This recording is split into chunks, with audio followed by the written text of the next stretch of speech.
There's a man at the Ministry of Truth called O'Connor. He's a member of the inner party. I think he's against them, too. Sooner or later, you've got to trust someone. You said so yourself. Yes, but I didn't mean someone in the inner party. Someone who could have you vaporized by lifting his little finger. I don't know. I think I could trust O'Connor. The only people we can trust are ourselves. 1984 argues that governments have too much power over their citizens. In today's society, the government has too much control over its citizens and invade our privacy through electronic surveillance. 1984 takes place in London. Winston Smith is an outcast in a society of brainwashed, law-abiding citizens who recognizes and challenges the government's level of control over its people. The classic novel details Smith's rejection and inevitable submission to the government control, as he attempts to assume individual thought by counteracting authoritarian restrictions. Smith is ultimately overpowered by Big Brother, or a totalitarian system of governance, regardless of his efforts to establish an individual identity. The instrument, the telescreen it was called, could be dimmed, but there was no way of shutting it off completely.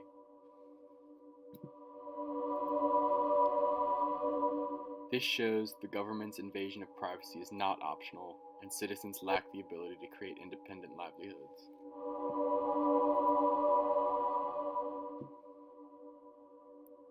In the far distance, a helicopter skimmed down between the roofs, hovered for an instant like a blue bottle, and darted away again with a curving flight.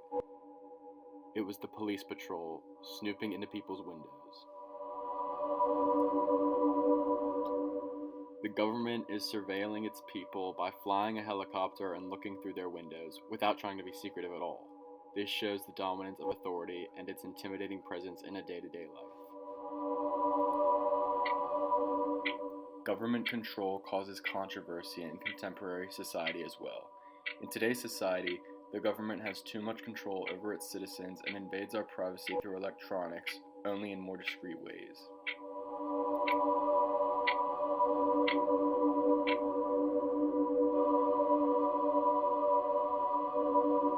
Being intercepted all of the time in the absence of any suspicion of wrongdoing.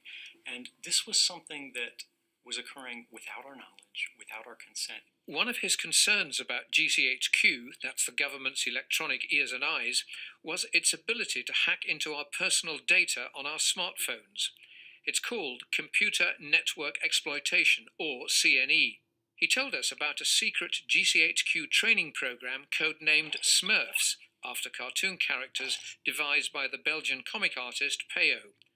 Dreamy Smurf is the power management tool, which means turning your phone on or off without you knowing. Even if I've turned my phone off. Right. And then we've got Nosy Smurf. What's Nosy Smurf?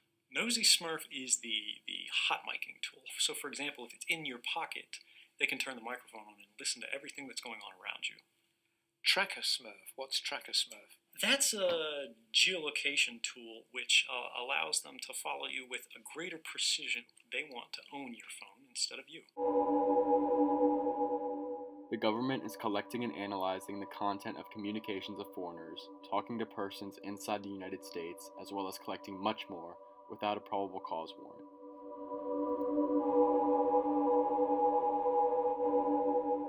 Instead of only analyzing information from foreigners, the NSA is also spying on U.S. residents. This proves that they target the wrong audience, and it is not for the well-being of the people, but rather collecting information and using it at their benefit. What can the NSA do with this device if they wanted to get into my life? And a real technological research team can own that phone the minute it connects to their network. As soon as you turn it on, it can be theirs. They can turn it into a microphone, they can take pictures from it, they can take the data off of it. The ability of these big agencies on an international basis to keep entire populations under some form of surveillance, and their ability to use engineering and algorithms to erect a system of monitoring and surveillance, is astonishing.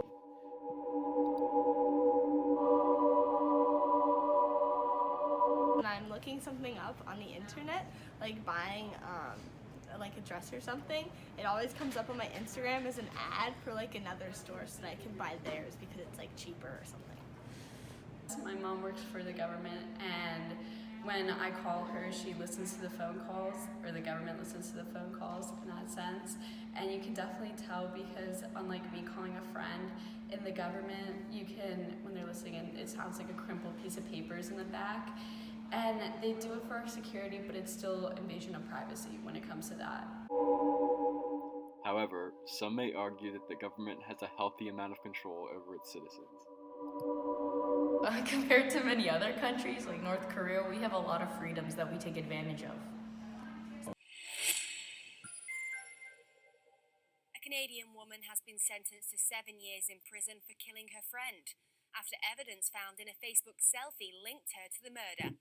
Although it may seem invasive for the government to pry into people's personal lives, having access to this information easily online speeds up the process of criminal cases and can save lives.